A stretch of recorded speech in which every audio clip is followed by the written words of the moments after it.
അനാവശ്യമായി മറ്റുള്ളവരെ ശകാരിക്കുകയും എതിരാളികളെ ചീത്ത പറയുകയും ചെയ്തുകൊണ്ട് നാട് നീളെ പ്രസംഗിച്ച് നടക്കുന്ന അത്തരക്കാരുടെ പ്രസംഗം ഈ ആദർശത്തിനും ആദർശ കൂട്ടായ്മക്കും ഈ പ്രസ്ഥാനം മറ്റ് പൊതുസമൂഹത്തിലുള്ള ബന്ധങ്ങളെ, ഇതര സംഘടനകളുമായുള്ള ബന്ധങ്ങളെ തകർക്കുന്ന, മോശമാക്കുന്ന വിധത്തിൽ അങ്ങനെ ചില വ്യക്തികളുടെ സംസാരങ്ങൾ ഇടക്കാലത്ത് ഉണ്ടായിട്ടുണ്ടെങ്കിൽ അതിന്റെ പേരിൽ ഈ പ്രസ്ഥാനം ക്ഷമ ചോദിക്കുകയും അതുപോലെ തന്നെ അത് ഈ പ്രസ്ഥാനത്തിന്റെ ശൈലിയല്ലെന്ന് വ്യക്തമാക്കുകയും ബന്ധപ്പെട്ട ആളുകളോട് പ്രത്യേകം ധരിപ്പിക്കുകയും ചെയ്യേണ്ടി വന്നിട്ടുണ്ട് എന്നുള്ളതാണ്.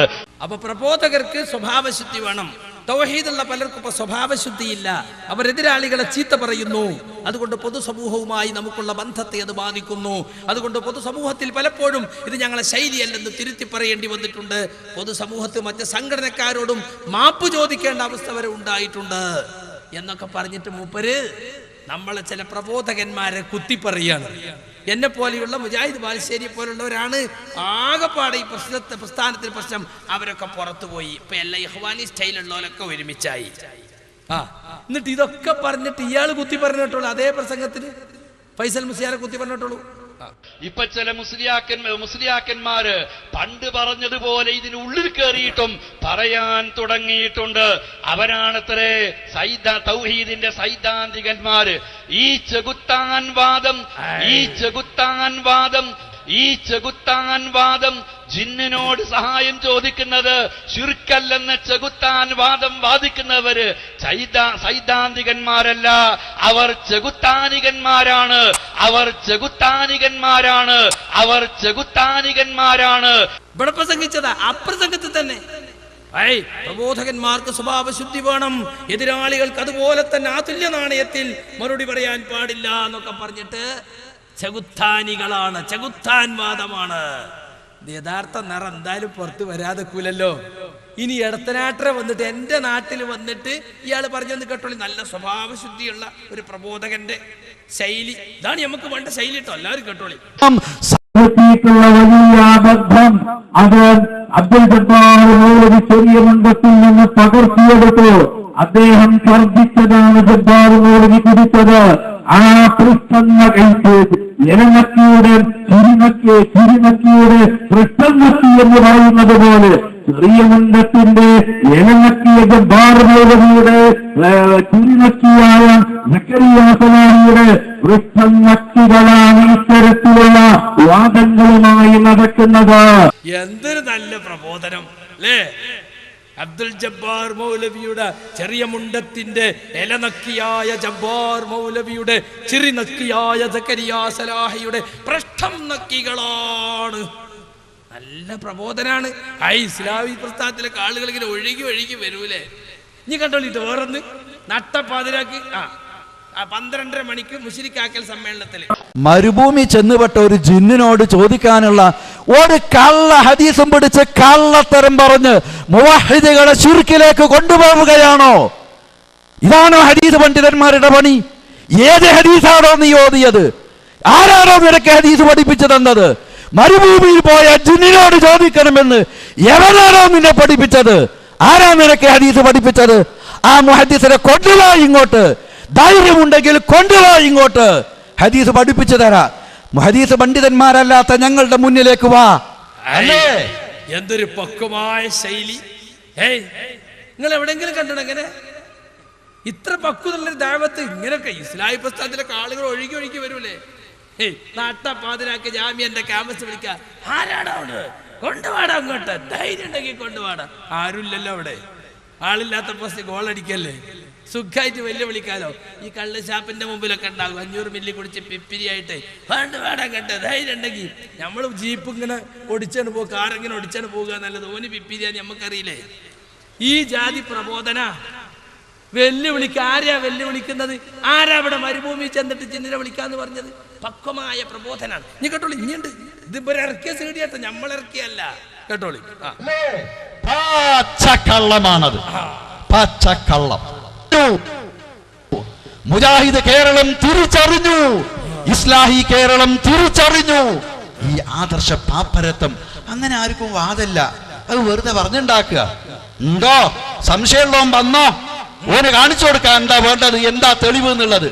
പറഞ്ഞത് തന്നെ പറഞ്ഞ് മാറ്റിപ്പറഞ്ഞ് പിന്നെയും തിരുത്തി പറഞ്ഞ് പിന്നെ മാറ്റിപ്പറഞ്ഞ് ആദ്യം പറഞ്ഞത് രണ്ടാമത് പറഞ്ഞത് അല്ലേ? പച്ചക്കള്ളമാണത്, പച്ചക്കള്ളം. ഈ സാലിമിനെ പറ്റിയിട്ട് നല്ല 1-ാം നമ്പർ ക്ലിപ്പ് ഉണ്ടാക്കേണ്ട വിട്ടൂടെ? എന്റെ മൂക്ക് ഓൻ ചെത്തുവോ? എന്റെ മൂക്കോൻ ചെത്തുവെങ്കിൽ ഓന്റെ മൂക്ക് എനിക്കും ചെത്താൻ കഴിയൂലേ? പക്ഷെ ആ പണി ഞാൻ ചെയ്തിട്ടില്ല, ചെയ്യാൻ വിചാരിച്ചിട്ടില്ല. എതിരാളികളോട് തുല്യ നാണയത്തിൽ മറുപടി കൊടുക്കരുത് കേട്ടോ. സാലിം എന്ന് പറയുന്ന നമ്മുടെ ഒരു പ്രവർത്തകൻ സദസ്സിലുണ്ടായിട്ട് ഓനെ ചൂണ്ടിയിട്ടായി പറയണത്. ഓനെ ചൂണ്ടിയിട്ടായി പറയണം മൂക്ക് ഞാൻ ചെത്തുന്ന്. കേട്ടോ, കയ്യാത്തവനൊന്നും അല്ല ഞാൻ. അത്യാവശ്യം ഇരിക്കും, ഞാനും ആ പ്രായം കഴിഞ്ഞിട്ട് തന്നെ വന്നത്. ആ പ്രായത്തിലുള്ള വളവും കുബുദ്ധിയും എനിക്കറിയാം. കുബുദ്ധി മൂപ്പരൊക്കെ ഉള്ളത് തന്നെയാണ്, പിന്നെ സമ്മതിച്ചതാ. എന്നെ പറ്റി കള്ളത്തരം പറഞ്ഞ് മറ്റുള്ളവരിൽ മറച്ചു വെച്ച് ഒപ്പുവാങ്ങിച്ച് അത് നെറ്റിലൂടെയും നാട്ടിലൂടെയും പ്രചരിപ്പിക്കുകയോ വെറുതെ വിടില്ല. ഇതാണോ 110 കാരറ്റ്? അപ്പൊ ഇത്തരത്തിലുള്ള കള്ളന്മാര്, നികൃഷ്ട പ്രവർത്തനം ചെയ്യുന്നവര് ആരാണെങ്കിലും അവരെ പ്രസ്ഥാനം വിളിച്ചു വരുത്തി അന്വേഷിച്ച് വേണ്ടത് ചെയ്യും. ആദർശപരമായ അച്ചടക്കം, സംഘടനാപരമായ അച്ചടക്കം ഈ ആദർശ പ്രസ്ഥാനത്തിന് അനിവാര്യമാണ്. അത് ലംഘിക്കാൻ അനുവദിക്കില്ല എന്ന് നേതൃത്വവും നേതൃത്വത്തിന്റെ കൂടെയുള്ള അനുയായികളും പ്രതിജ്ഞാബദ്ധമാണ്. അതുകൊണ്ട് അവസാനിപ്പിക്കുക. മൂപ്പരാണ് ഇപ്പൊ ഇതിന്റെ എല്ലാം. തറവാട്ട് സ്വത്തല്ല സംഘടന. മൂപ്പർക്ക് ഇഷ്ടമല്ലാത്തത് പറഞ്ഞാൽ അച്ചടക്കത്തിന്റെ ഘടകം കാട്ടി വിളിച്ചു വരുത്തും. പക്വമായ ശൈലി. എന്തോ ഒരു നസീഹത്ത് ഇങ്ങനെ തെരഞ്ഞ് തുളുമ്പാണ്. അബ്ദുസ്സലാം നല്ല കൂട്ടുകാരനാണ്. എന്ന് പറഞ്ഞത് ഖുർആനാ. തിന്മയെ നന്മ കൊണ്ട് നേരിടുക. ചിലപ്പോ തിന്മയെ തിന്മ കൊണ്ട് നേരിട്ടാലേ അതണ്ട് അവസാനിക്കും. ചിലപ്പോ അങ്ങനെ വേണ്ടി വരും. ഞാൻ കുളിക്കുമ്പോ കുപ്പായവും ബനിയനും ഷഡ്ഡിയും തുണിയൊക്കെ അഴിച്ചൊരു മുണ്ടുടുത്തിട്ടാ കുളിക്കല്. കുളിമുറിയില് ഒരുത്തന് അത് ഫോട്ടോ എടുത്തിട്ട് കണ്ടോ അബ്ദുറഹ്മാൻ സലഫിന്റെ സംസ്കാരം, മൂപ്പര് വെറും മുട്ടിന്റെ മീതെ കാണുന്ന ഒരു തുണി കൊടുത്തിട്ടാ നടക്കുന്നത് എന്ന് പറഞ്ഞ് നെറ്റിലിട്ടാ എങ്ങനെ ഉണ്ടാവും? കുളിക്കുമ്പോ അങ്ങനെ അബ്ദുറഹ്മാൻ സലഫി. നല്ല ദഅവത്താണ്, നല്ല സ്വഭാവശുദ്ധിയുള്ള, സമൂഹത്തിൽ മതിപ്പുണ്ടാക്കുന്ന, മറ്റു സംഘടനകൾക്കിടയിൽ മതിപ്പുണ്ടാക്കുന്ന സംസാരമാണ്. കേട്ടോളൂ. രണ്ടും പറഞ്ഞ രണ്ടിനും ഇരിക്കുമ്പോ തുണി പൊക്കിയിട്ടായിരിക്കും ഇരിക്കുക. അപ്പൊ ഒരുത്തം ഫോട്ടോ എടുത്തിട്ട് ഈ ജാതി ആളാ സലഫി എന്ന് പറഞ്ഞ ഓ മോശമാകല്ലാതെ ഇന്നെ തെറി പറഞ്ഞ് മോശമായിട്ട് സംസാരിച്ച അതിന്റെ പല്ലിയാൻ അടിച്ചു വയ്ക്കുന്നു പറയേണ്ടി വരും. ഒക്കെ നല്ല ശൈലിയാണ്. പല്ലിയാൻ അടിച്ചു വയ്ക്കുന്നു. ജമിയത്തുൽ ഉലമയുടെ ബുക്കിൽ തെറ്റുണ്ട് എന്നും പറഞ്ഞിട്ട് 38 ആൾ ഒപ്പിട്ടൊരു കത്ത് കൊണ്ടേ കൊടുത്തോനെ വിളിപ്പിച്ച് സംസാരിച്ചപ്പോ അബ്ദുറഹ്മാൻ സലഫിക്ക് ഇതിൽ പങ്കുണ്ട്, അത് മാറ്റണം, അത് ഞങ്ങൾ തെളിയിക്കുന്ന പല്ലിയാൻ അടിച്ചു വയ്ക്കുന്നതായി. നല്ല ചിലപ്പോ ഞാൻ അതിന്റെ അപ്പുറമൊന്നും ചെയ്യേണ്ട സ്ഥിതി ഉണ്ടാകാതെക്കട്ടെ ഈ ജന്മത്തിൽ എന്നാ വിചാരിക്കണേ. പല്ല് മാത്രല്ല വേറെയൊക്കെ അടിച്ചു കൊഴിക്കണമെന്ന് പൂതിയുണ്ട്, നടക്കാത്തതുകൊണ്ടാണ്. ഏതായാലും ഞാൻ ആരെയും പല്ല് ഇതുവരെ അടിച്ചു കൊഴിച്ചിട്ടില്ല. അത് ശരി, കിട്ടാത്തോണ്ട് തന്നെയാണ്. ഞാനൊക്കെ ആവശ്യത്തിനനുസരിച്ചൊക്കെ ഞാൻ പറഞ്ഞിട്ടുണ്ട്. അത് പറയാൻ എനിക്ക് കഴിയും ചെയ്യും. പറയേണ്ടി വരുമ്പോ അത് പറയും, അത്രേ ഉള്ളൂ.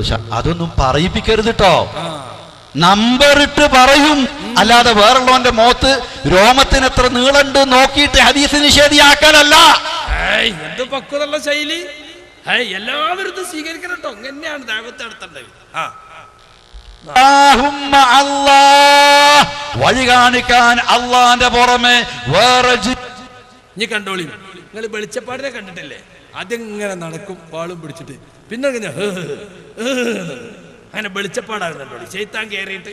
കയ്യുമൊക്കെ നേരെ നോക്കണേ.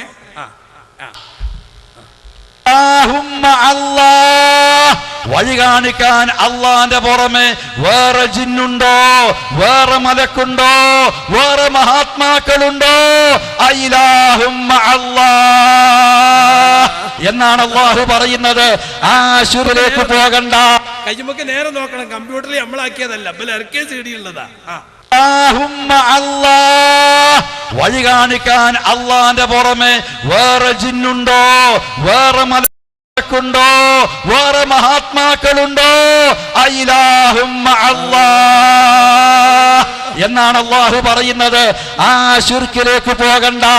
ഇത് അള്ളാന്റെ ഖുർആനാണ്, ഇത് റസൂലുള്ളാന്റെ ഹദീസാണ്.